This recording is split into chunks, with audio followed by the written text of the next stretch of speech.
Hey guys, Damien here. I want to give you a quick update about Pakistan.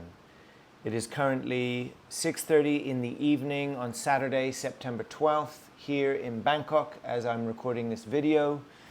It is raining heavily again here in Bangkok, but nothing as what they have been seeing in Pakistan over the last several weeks. So I'm going to give you an update, but also some context. Pakistan is a nation of 220 million people, and it's estimated that already 33 million have been negatively impacted by the monsoon season, which has recorded 3 times usual rainfall.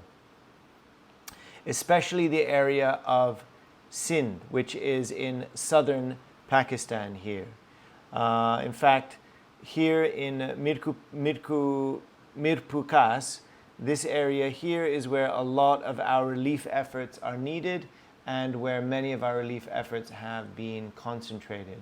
I'm working with Sister Gul, and she is working with Brother Raja and other associates and members that we've been able to witness to and work together with. First, I want to give you some stats. According to the UN's Office for Coordination of Humanitarian Affairs, or OCHA, these are the latest statistics as of yesterday, September 9, 2022. Reported deaths, 1,400, of which almost 500 are children. Reported injuries, 12,700, including 4,000 children. Over 1.7 households have been damaged or destroyed. 1.5 million of those right here in the southern Sindh area. 22,000 schools have been destroyed, which is interrupting education for over 3.5 million children. Over 1.2 million hectares of agricultural land has been destroyed in Sindh alone. 246 bridges and 6,700 kilometers of road damaged or destroyed, which really hinders rescue efforts. Nearly 800,000 refugees now live in disaster zones. Gender-based violence is increasing, and other such crimes are increasing, and access to medical support remains very, very limited. So the reality is we do not have a huge membership base in Pakistan. We do have several ambassadors for peace and other contacts, but Family Fed has still not been registered in the nation. I'm in communication with our leadership in South Asia and, of course, daily communication with our representatives on the ground who are running our relief efforts there, primarily Sister Gul. Furthermore, I am keeping Mother posted on all of these details that I'm sharing with you. I've already reported all of these details to Mother, who is praying daily and concerned about our members and the people of Pakistan. So, Sister Gul reported to me that, frankly speaking, it is difficult. The feeling on the ground is that it is a little bit difficult to believe the statistics that I just showed you. Now, what I'm going to share with you is not for those faint of heart, okay? I'm kind of telling you as it is. Of course, statistics are important, and there are third-party organizations such as the one I've quoted who are doing their best to analyze the situation on the ground. But if you speak to the people directly on the ground, they deliver a sort of a different feeling. The truth is that their assessment is it would be very hard to really give accurate numbers. She believes that the numbers are far worse. Of course, there's complications about reporting, and there could also be some tendency to want to downplay or minimize actual numbers for political reasons. Sister Gul has reported that out of the 5 provinces, 2 are in extremely bad shape, and the situation does not look like they yet have it under control.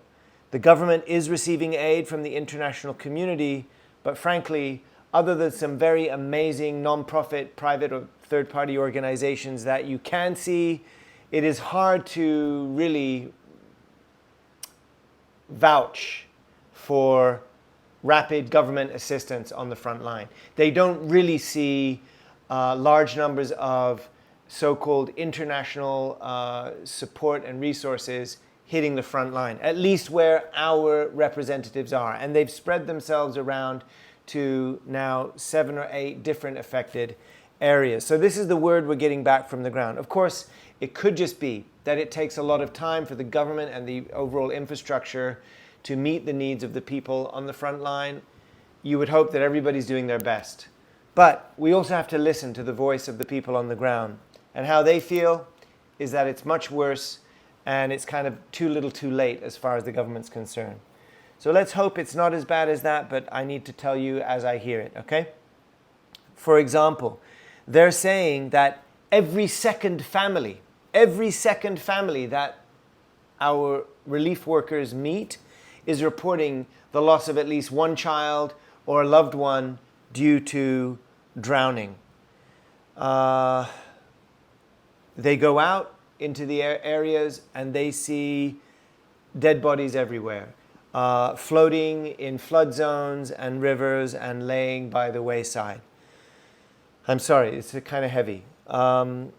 Thankfully, rain started subsiding already 12 or 13 days ago in this area.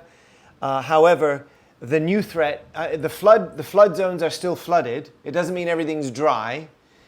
And ironically, the area that was worst hit by the rains and the floods is usually the drought zone. So that might also be one of the reasons why the infrastructure is very poor there. They're not used to seeing this much rainfall and flooding.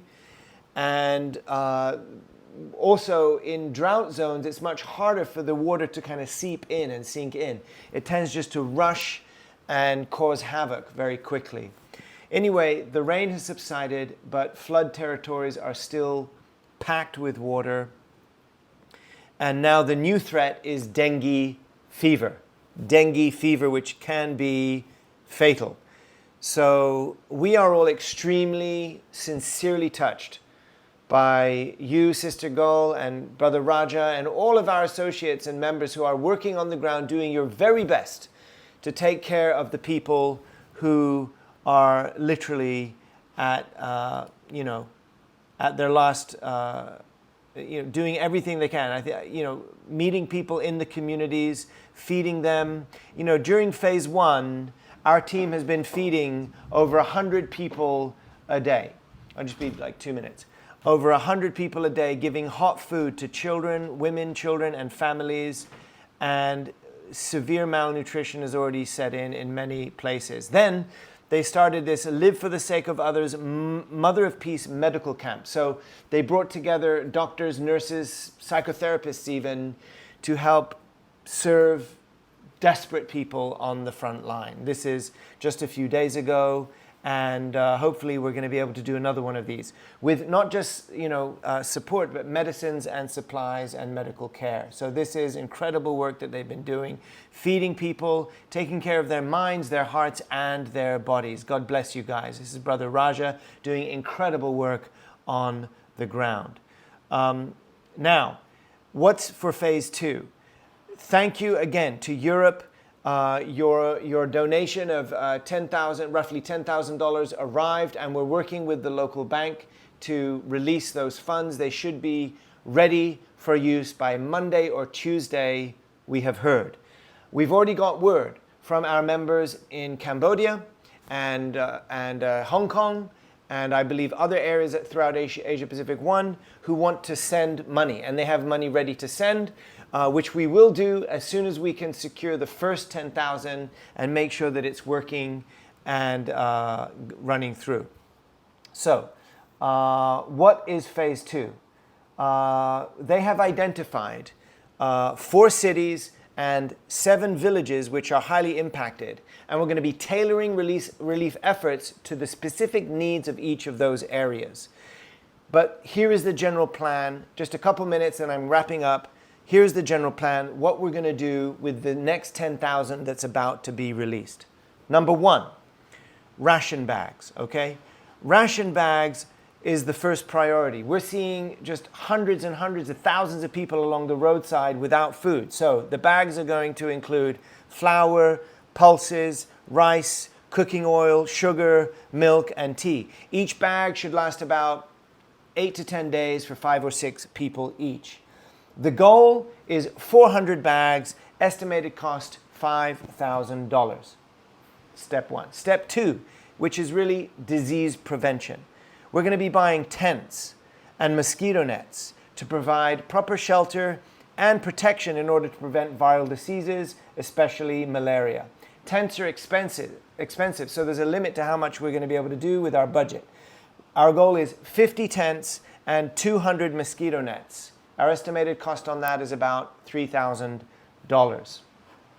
Number three, medicine and ongoing supplies. We're going to be providing basic medicine, drinking water, biscuits, juices, antibacterial soaps, mosquito coils, sanitary pads for women and young women as well to help with hygiene. Also, clothing for children, especially newborns. We've been seeing newborns wrapped in dirty old cloths that they've found on the wayside. So again, this is medicine and ongoing supplies to prevent further diseases. Budget, $1,500. Number four, maternity support. We've observed pregnant women who are ready to give birth any day, any minute, and so with just a few dollars each, we can get them out of the barren sky and into shelter. This means they can give birth under a roof, and that will minimize maternity fatalities and fetal fatalities, okay? Our goal is 50 women, estimated budget $650. Okay, number five, we're going to continue with hot food distribution with any remaining monies. Number six, we're going to do another Mother of Peace professional medical support using our doctors and nurses that are volunteering their time.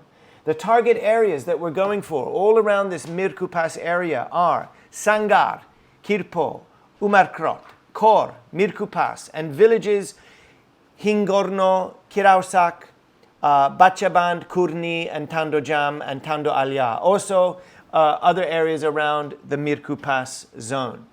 This is a city, and we've established a base of operations in the city because every day there's thousands of people coming in, refugees coming into the city. So we've set up a base of operations so they know where to go, what to do, okay?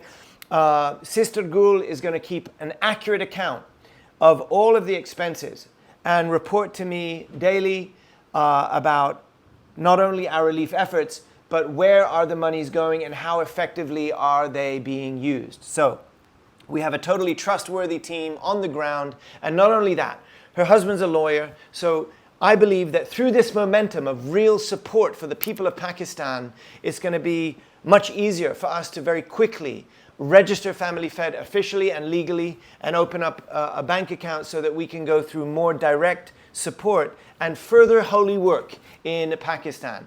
Yes, this is a disaster. Yes, people are suffering. But when, if not now, would be the right time to pick up the phone, to send some money and say, hey guys, how are you doing? We hope that you have medicine, warm food, to live another day, live another week, and spread true parents' love throughout the precious zones of these poor areas that have been so negatively impacted. This relief effort is called the Mother of Peace Flood Relief Program. So thank you, True Mother. True Mother's also sending support. Support's coming from around the world. This is how we witness. This is how we share the love of Heavenly Parent and True Parents. Food is love. Medicine is love. Shelter is love. Friendship is love. These people are truly desperate. And every dollar that we send, every day that we go out there is another life, another family, another 100 people, another 1,000 people that we can save. We are aiming over the next 10 days to impact at least 3,000 people through these ongoing relief efforts. And ultimately, we couldn't do anything without your support, and we couldn't do anything without our brothers and sisters on the ground, sacrificing their money and their time to help our brothers and sisters in Pakistan. It is very little that I'm doing just to bring this news to you. Hopefully through this, you will be inspired to be a part of this precious and holy work. Thank you, brothers and sisters. God bless you. I'll keep you posted on progress. In the meantime, thank you and ciao.